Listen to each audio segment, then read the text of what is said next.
Dit ensemble le verset numéro 6 de ce merveilleux texte de Eshet Chayil.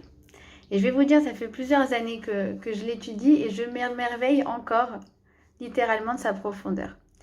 C'est écrit comme ça: Vatakom be'od laila, vatiten teref le veta vechok le narotea.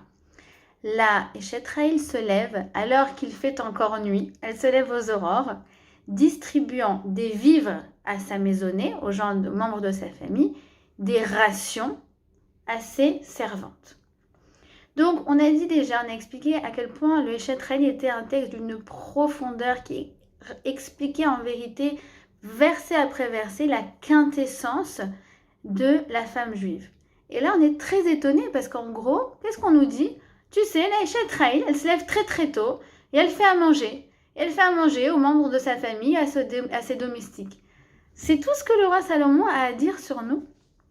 Alors, avant de l'étudier en profondeur, on va voir ensemble comment ce verset est en fait emblématique de notre Torah. La Torah, c'est, si vous voulez, l'enseignement que Dieu a voulu délivrer au monde par l'entremise du peuple juif. Et chaque mot de Torah contient en lui, vous savez, une infinité de messages. Un mot, hier j'ai écouté un cours du Rav Mimoun sur le mot gomel et tout le cours, il a duré 30 minutes avec vraiment des messages incroyables et il partait de un seul mot. Eh bien, chaque mot de la Torah contient donc une infinité de messages que l'on peut diviser en 4 catégories, du plus simple au plus profond. Quelles sont ces 4 catégories? Première catégorie, c'est ce qu'on appelle le pshat. Le pshat, c'est le sens simple. Et c'est incroyable comment la Torah, elle me connaît, elle me décrit, elle me comprend, elle analyse ma vie et elle me donne des conseils qu'une amie à moi pourrait me donner, que ma mère pourrait me donner, que ma grand-mère pourrait me donner. Une des erreurs, vous savez, des grands penseurs philosophiques, notamment grands penseurs philosophiques non juifs, c'est en fait d'avoir cru que Dieu était trop grand pour s'intéresser à nous. Mais loin de là, au contraire, Kadosh Baruch Hu, il peut à la fois être infini et à la fois se rétracter pour se mettre à ton niveau, aussi petite que tu peux être.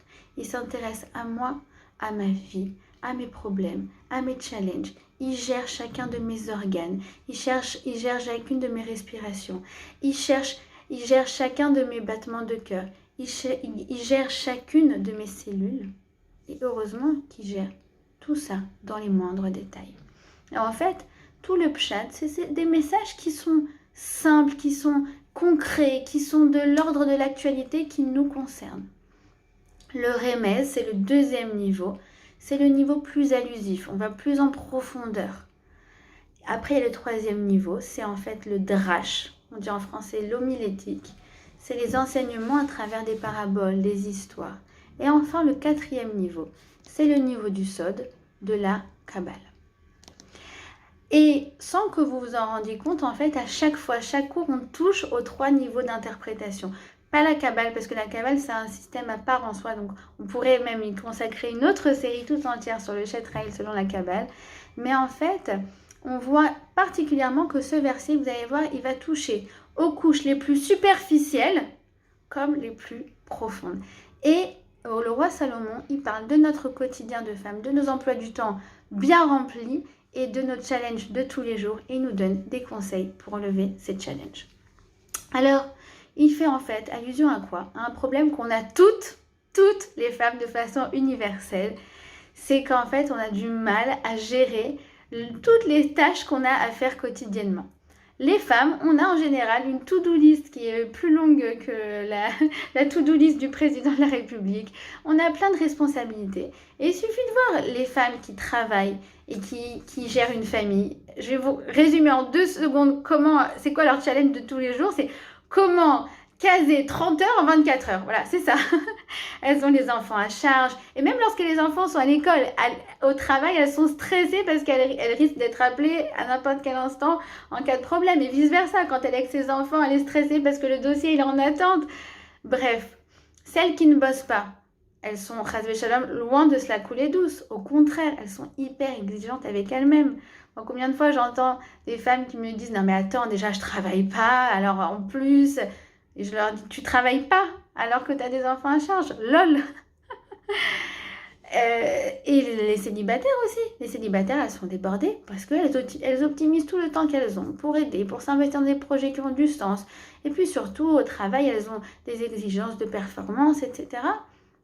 Et puis après, passé un certain âge, les femmes, c'est les parents qu'elles ont à charge. Je vois comment ma mère, elle s'occupe de ma grand-mère, que Dieu lui donne longue vie jusqu'à 120 ans. Elle s'occupe en fait comme un enfant. Il faut qu'elle ait à manger, il faut que la maison soit propre. Et ça, en fait, elle le gère après avoir passé donc un certain stade. Et quand on pense à tout ça, et bien tout simplement, on peut être effrayé par la surcharge de travail et par le poids des responsabilités.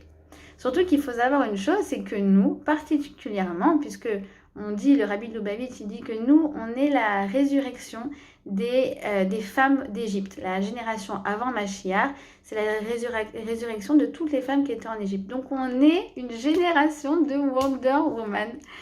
Et je vais vous raconter une petite histoire à ce propos. Une fois, Madame Janine Lemel, d'accord, la maman de Rav Eli Lemel, eh bien, m'a dit « Mais vous, les femmes, qu'est-ce que vous investissez? Qu'est-ce que vous savez pas vous épargner ?» Nous, à l'époque, je vais te raconter, lorsque on accouchait, eh bien, déjà, on restait à la maternité 8 jours. C'est comme ça que ça se passait à l'école, à l'époque. Et le 8e jour, c'était la Brit Mila, si c'était un garçon. Alors, qu'est-ce qu'on faisait? On nous prenait l'enfant, il faisait la Brit Mila à la synagogue, et on nous le ramenait 2 heures après. Et nous, on est en mode, vous savez, Kate Middleton, vous l'avez vu, Kate Middleton, après une césarienne, qui sort avec sa robe rouge comme ça. Non, nous, on aime bien faire le show, on aime bien être au rendez-vous, quoi. Et puis surtout, la raison fondamentale et transgénérationnelle et universelle pour laquelle on est débordé, c'est parce qu'on adore s'investir dans des projets qui nous portent. C'est ce que nous livrent comme secret les maîtres de la Torah quand ils nous disent que Dieu, il a donné à Ève, donc notre mère à toutes, celle qui a généré notre ADN, il a mis en elle ce qu'on appelle la tchouka. Ve'el isher teshu kater. Alors c'est pas la tchouk-tchouka, heureusement qu'il n'a pas mis ça en nous, c'est la tchouka. C'est quoi la tchouka? On peut traduire ça par le mot passion. Kadosh Baruch Hu, il a mis en nous quelque chose qui s'appelle la passion. On est passionné, on adore s'investir dans des projets qui nous portent. Et nos chachamim nous disent comme ça, tu sais c'est quoi tchouka? C'est composé de 2 mots. Tasha ve kava. C'est quoi tasha? C'est désespérer et kava c'est espérer. La force de la femme, c'est qu'en fait, elle s'investit dans des projets dans lesquels elle met tout son espoir et après, elle désespère. Et après, elle réespère. Après, elle désespère. Parce qu'on est aussi cyclique. Et ça, c'est la force de la femme. Et c'est aussi tout le secret de sa persévérance. Regardez, dans tous les domaines de la vie, que ce soit au travail, ah, j'adore mon travail, le lendemain, je peux plus supporter ce travail, je vais démissionner demain. Et après, tu reprends un nouveau projet et tu kiffes. Dans le Shalom Bayit, des fois, t'en peux plus. Et puis après, le lendemain, ça va, non, mon mari, je l'adore. Tes enfants, tu dis, j'en peux plus. Et t'en refais un autre. Et ton régime, le régime, tu dis ça y est, j'ai craqué, j'ai pris 3 mousses au chocolat, ça y est, c'est fini. Et le lendemain, tu t'y remets gentiment. Nous, on adore les femmes se mettre à fond dans des choses. Et même si parfois ça nous casse les pieds et qu'on craque, eh ben on laisse pas tomber. Au contraire, on s'y remet de plus belle. Alors, c'est là que le roi Salomon va nous livrer 2 secrets fondamentaux. Le premier, c'est être organisée. Vatakom be'od laïla, elle se lève tôt le matin. Elle sait anticiper. Le secret numéro 1 de la Eshet Ha'il, et ça c'est pas que dans le texte de la Torah, vous parlez à n'importe quelle femme qui gère plein de projets, vous allez voir, elles savent anticiper, elles savent être organisées. Deuxième secret, connaître ses limites et ne jamais hésiter à se faire aider. La Eshet Ha'il, elle délègue. Elle n'a aucun problème à déléguer Comment je vois ça? C'est la deuxième partie du pasouk. On voit qu'elle a des nearotea. Elle a des servantes, elle a des domestiques. C'est-à-dire, alors je suppose que comme vous et moi aujourd'hui, on n'a plus des domestiques, d'accord? Mais qu'est-ce que ça signifie dans sa profondeur? Ça veut dire en fait, elle se fait aider. Elle n'a aucun souci à se faire aider. Au contraire, elle sait manager d'une main de fer et bien s'entourer. Et c'est ce qu'on va voir donc maintenant. Donc, le premier secret que le roi Salomon nous livre pour ne pas sombrer dans le stress, eh bien, il s'agit de l'anticipation. Tout d'abord, donc, là, Eshet Raël se lève tôt, comme on l'a dit. Donc, on a dit que se lever tôt, ça ne suffit pas forcément de mettre son réveil aux aurores. Mais ça veut dire, en fait, anticiper ses journées. Prévoir sa journée en fonction de ce qu'on va faire. Aussi, prévoir sa soirée. De façon à aller dormir à une heure convenable pour ne pas être fatigué le lendemain. Ne faites pas comme moi hier me suis couchée à 1h du matin parce que je me suis mal organisée. Elle va préparer les choses en avance. Ça peut être par exemple préparer sa tenue le lendemain parce qu'elle a un meeting hyper important. Ça peut être cuisiner en avance en prévision des périodes de fête qui arrivent. Bref, au niveau pratique, et c'est là qu'on voit que donc, ce verset s'adresse à nous de façon hyper concrète, c'est qu'elle prévoit toujours ce qui va se passer par la suite en s'organisant en avance pour ne pas être prise de court. D'accord? Et si vous allez me dire, mais oui, d'accord, mais c'est incroyable que la Torah parle de ça, c'est pas quand même quelque chose de fondamental. Alors je vais vous raconter une histoire qui m'est arrivée en 2013, donc il y a 7 ans. À ce moment-là, j'étais sûre de vivre une dépression. Et j'étais pas bien, etc. Et j'ai été de passage à Paris. Je me suis dit, génial, si je suis à Paris, je vais aller rendre visite à Madame Lemel, donc Madame Esther Lemel, la femme de Raveli Lemel, qui est thérapeute. Et je me suis dit, je vais lui parler de ma dépression. Et donc, je l'appelle, est-ce que je vais passer vous voir? Je vais pas bien en ce moment, etc. Elle me dit, bien sûr. Donc, j'arrive chez elle. Et puis, elle m'accueille avec, vous savez, les gâteaux, voilà, comme les femmes juives, elles savent faire. Et elle me dit, alors raconte-moi tout. Et donc, je lui raconte comment je vais en ce moment, que ça va pas, etc. Puis après, elle me pose des questions concrètes. Mais comment tu t'organises? Comment tu fais ceci? Le linge, le ménage? Je me suis dit, c'est bizarre quand même. Pourquoi elle me parle de ça? Moi, je suis venue pour lui parler d'un problème fondamental. Et elle me parle de choses comme ça, pas forcément très profondes.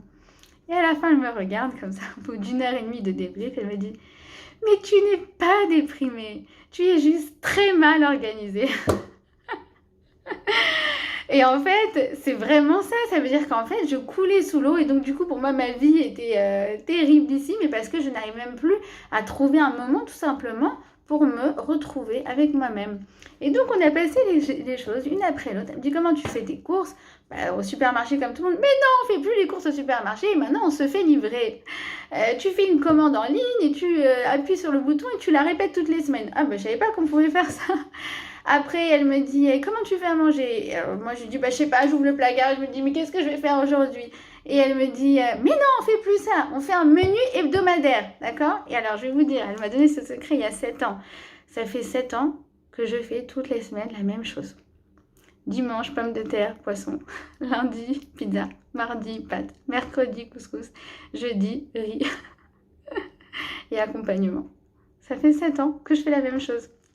Anaïs qui est là en ligne, elle connaît mon secret, mon menu hebdomadaire, d'accord? Ça permet de faire les courses en facilité, etc. C'est un conseil qu'on m'a donné il y a 7 ans et qui, littéralement, m'a sauvé la vie. Donc oui, il y a un lien fort entre ce qu'on appelle la santé mentale, d'accord, le nefesh de la femme, et finalement les choses concrètes auxquelles elle est confrontée au quotidien. Parce que parfois, tout simplement, on n'arrive pas à faire la part des choses, donc on est complètement submergé, et ça a un impact au niveau du nefesh, alors que tout simplement, finalement, il suffisait juste de mettre un petit peu d'ordre de façon extérieure.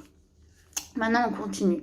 On a dit que la Eshet Raël, elle a toujours une longueur d'avance. Et ça, c'est mon secret que je vais vous donner. Elle a toujours une longueur d'avance, mais attention, pas deux. En d'autres termes, elle ne cherche pas non plus à être trop prévoyante. Parce que là, ça lui ajouterait du stress inutile. savez, des femmes qui vous appellent, ouais, tu fais quoi pour... bon, en ce moment, on n'en parle pas, mais elles vont t'appeler, on va dire, elles vont te dire...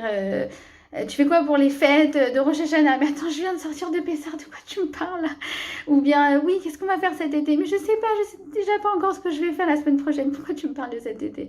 Ça veut dire qu'en fait, si on fait ça, si on anticipe trop, on cherche trop à anticiper, et ben finalement, ça nous rajouterait du stress inutile. Moi, en général, quand on me dit, tu fais quoi la semaine prochaine? Je dis, je ne suis pas encore là-bas.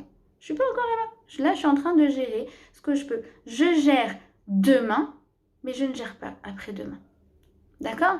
Et puis surtout, c'est parce qu'en fait, la femme juive, la Eshet Raïl, elle a à l'intérieur d'elle, elle a la Emouna. Et donc, du coup, elle sait que finalement, elle doit absolument produire ses efforts pour faire en sorte que ça marche. Mais dans le fond, ça va, c'est Akadosh Baruch Hu qui gère les événements de ma vie. D'accord? Donc, je suis prévoyante, parce que c'est comme ça qu'il faut être, d'accord? Mais en même temps, je ne vais pas non plus être trop prévoyante et me submerger de choses qui sont pas de l'ordre de l'actualité. D'accord? Donc, en fait, c'est le juste milieu, d'accord? Entre justement être prévoyante sans vouloir trop anticiper, ce qui nous ajouterait du stress inutile. D'accord? Et enfin, donc comme on a dit, elle sait se faire aider. La Eshet Raïl, lorsqu'elle constate qu'elle atteint la limite de ce qu'elle peut réaliser toute seule, elle n'hésite pas à prendre du personnel, à prendre de l'aide, à qui elle va déléguer certaines tâches. Et là, on voit la subtilité, encore une fois, du roi Salomon. On nous dit il nous dit en fait, Vatiten teref les bêta. Elle donne à sa maisonnée, ça veut dire aux gens proches, ce qu'on appelle terev, c'est de la nourriture, on va dire. Verok, les narotéas. Par contre, aux domestiques, à l'extérieur, elle va donner rok, qu'on peut traduire par des rations. En fait, pour nous dire tout simplement qu'elle sait gérer ses priorités. C'est pas la même chose de gérer l'un et l'autre. Elle va, par exemple, elle va pas recruter une babysitter pour s'occuper de ses enfants alors qu'elle est en train de récurer le sol. D'accord? Ça veut dire qu'en fait, elle va pas déléguer les choses qui sont pour elle fondamentales. Et pareil au travail, elle va prendre une assistante, elle n'a aucun problème avec ça, mais elle va pas déléguer les rendez-vous avec les clients importants, etc. Donc en fait, elle sait manager comme une pro. Elle sait complètement faire la part des choses entre ce qu'elle fait, ce qu'elle peut déléguer et ce que non, c'est elle qui doit faire toute seule. D'accord? En fait, il y a un mythe de croire que la Eshet Raïl, c'est waouh, c'est elle qui fait tout toute seule. Ouais, tu te rends compte, elle a des enfants, elle les gère, elle fait à manger, elle gère une synagogue, elle fait elle fait le kidouche, elle fait le truc, et en plus elle travaille, elle donne des cours. Non, tu vois que la Torah, elle te dit pas du tout, c'est un mythe. Elle fait pas tout toute seule. Elle te dit, sois pragmatique, prends soin de toi, prends soin de ton effet. C'est pas bon de faire tout toute seule. Et puis surtout, de pas déléguer, ça limite énormément parce que jusqu'à combien tu peux faire tout toute seule. Donc tant que tu peux, tu te fais aider. D'accord?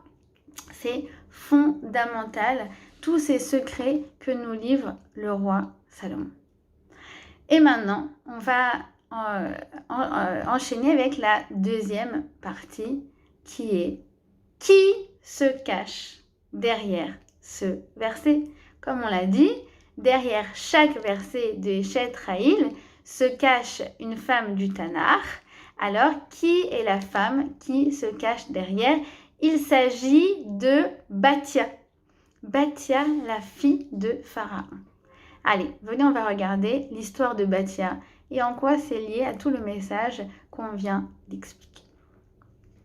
Eh bien, Bathia, comme vous le savez, un jour est allée pour se promener près du fleuve, du Nil, parce qu'en fait, ce jour-là, elle allait se baigner. Donc, Chachamim nous disent, il ne s'agissait pas de n'importe quelle baignade, elle allait en fait se tremper dans le mikvé, puisqu'elle voulait se convertir au judaïsme. Et donc, c'est pour ça qu'elle venait s'immerger dans les eaux du Nil.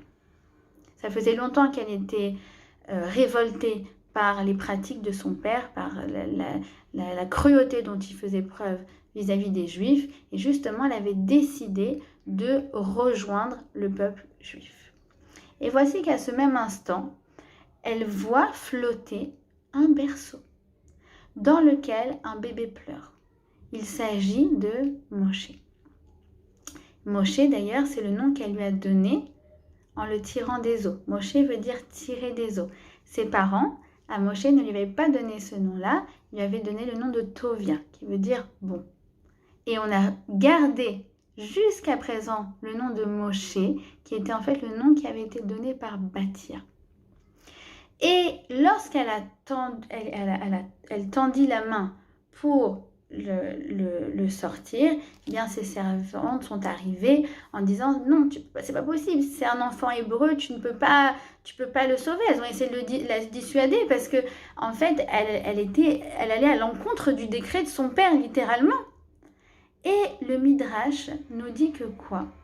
Que Vatishlach et Amata, elle a lancé sa main vers le panier qui était hors de sa portée, qui était à 10 mètres d'elle. Et là, paf, miracle, sa main s'est allongée de plusieurs mètres pour lui permettre de le rattraper. Alors là, on est dans le drash, on est dans le 3e niveau d'interprétation. Le drash, c'est toujours en fait quelque chose qu'il ne faut pas prendre au pied de la lettre. Je m'explique. Si on avait vu la scène, on n'aurait pas forcément vu la main de Bathia s'étendre comme on l'a décrit. Mais le Midrash, il vient nous interpeller pour essayer de comprendre qu'est-ce qui se cache derrière. C'est quoi le message? C'est que techniquement, c'était impossible d'atteindre ce berceau. Techniquement, c'est complètement fou de sauver un bébé juif alors que ton père, il a décrété que c'était la mort de tous les garçons nés juifs. Comment tu vas comme ça et tu vas à l'encontre de ton père qui est le chef de la nation la plus puissante du monde? Et pourtant, elle l'a fait. Elle ne s'est pas laissée dissuader par ses servantes. Elle ne s'est laissée dissuader par personne puisqu'elle a persévéré. Elle a essayé et par un concours de circonstances assez improbable en fait, elle y est arrivée. C'est ça ce que veut nous dire ce Midrash. Ça veut dire quoi? Ça veut dire que parfois on se dit mais c'est à 10 mètres, mais pourquoi t'envoies ta main? Mais tu vas pas y arriver, mais laisse tomber. Non, cette profession, mais laisse tomber, tu sais pas fait pour toi. Mais non, mais toi, t'as fait un BTS, qu'est-ce qu'aujourd'hui tu vas te lancer dans des études d'avocate? Non, mais avoir un enfant à ton âge, non, mais écoute, laisse tomber. Quoi, tu cherches ton khatan? Mais attends, c'est pas du tout là. Quoi? T'as assez et shelcha. Fais ta part du travail, lance ta main. Et après, Hachem, il va gérer le reste. Par un concours de circonstances qui va te dépasser complètement. Il va t'aider. Et c'est toute l'histoire d'ailleurs de l'exil, de la sortie d'Égypte. Toute l'histoire de la sortie d'Égypte, si vous voulez étudier, c'est que des femmes qui sont derrière. Que des femmes qui font ce qu'elles peuvent, avec les moyens du bord. L'autre, elle va apporter des poissons à son mari. L'autre, je suis en plein cours, tu fais n'importe quoi. L'autre, elle va prendre des poissons, elle va faire à son mari. J'accepte pas. Voilà. Vive le confinement. Bon, Hachem, que Dieu les bénisse. Excusez-moi, je vais juste fermer là. Ah, c'est fermé. Bref, qu'est-ce qu'on disait? Une, elle fait ce qu'elle peut. Une, elle va essayer d'attraper le berceau alors qu'il est à 10 mètres. L'autre, elle va essayer de parler à son père. Toutes ces femmes, en fait, Yocheved, Myriam, Bathia, et toutes les femmes de la sortie d'Égypte, elles ont fait ce qu'elles ont pu avec les moyens du bord. Et qu'est-ce qui s'est passé? C'est que par un concours de circonstances incroyables, eh bien, les choses, elles se sont débloquées. Ça veut dire, en fait, Bathia nous livre un secret fondamental. Et toutes les femmes de la sortie d'Égypte, c'est qu'en fait, il faut provoquer le miracle. Il ne faut pas l'attendre de façon passive. Il faut se lancer. C'est pas grave, essaye et tu verras. Tu sais pas, les choses, elles peuvent te dépasser complètement et arriver à un résultat que tu n'aurais jamais pu imaginer. C'est ce que nous disent le maître de la Kabbale quand ils nous disent c'est un réveil d'en bas qui provoque l'action d'en haut. C'est mon action en bas ça agit pas forcément directement, ça passe par en haut, il y a Kadosh Baruch Hu, il fait que tac, tac, tac, tac, tac, tout ce que j'ai lancé, et ben ça va s'agencer de façon à arriver à un résultat qui va complètement dépasser mes attentes. D'accord? Mais si moi j'avais pas fait cette petite action, et ben jamais je ne serais arrivée à ce résultat. Donc, ce qu'elle vient nous dire, Bathia, c'est de persévérer. de jamais céder au découragement, ni d'essayer d'attendre passivement un miracle. Essaye, lance ta main, même si ça te paraît tellement loin à 10 mètres. Il faut agir en prenant ce qu'on a avec les moyens du bord. Et si on se décourage, eh ben, ça ne marche plus. Si vous voulez, l'action de l'homme sur Terre, c'est comparé en fait au fait de tourner la clé d'une voiture. C'est pas, est-ce que c'est la clé qui démarre la voiture? Non, c'est tout un mécanisme qui nous dépasse, mais alors complètement, qui fait qu'à la fin, ma voiture, elle avance. Mais si je ne tournais pas la clé, eh bien, je ne peux pas mettre ce mécanisme qui me dépasse en marche. Et donc, un juif, c'est toujours ce dont il doit se souvenir.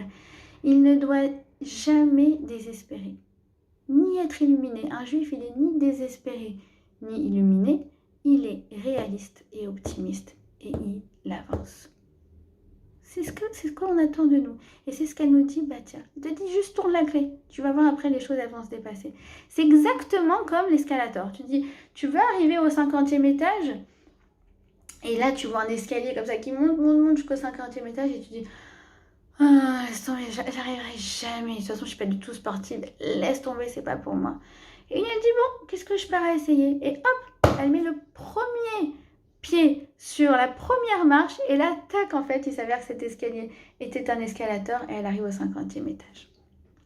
C'est ça, ce Vatakom Be'od Laila. Elle se lève la nuit. La nuit, en fait, dans la Torah, c'est toujours les moments difficiles. C'est toujours quand c'est obscur, quand on ne voit pas le bout. Eh bien, la femme juive, c'est Vatakom Be'od Laila. C'est celle qui prend sa foi, sa émouna en Kadosh Baruch Hu, et qui la fait avancer jusqu'au bout de la nuit, ça veut dire jusqu'au crépuscule, jusqu'au moment de la Yeshua.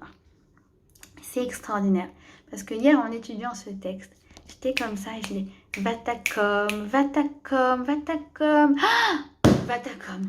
Et là, j'ouvre Megillat Ruth, une autre femme extraordinaire, l'arrière-grand-mère du roi Salomon.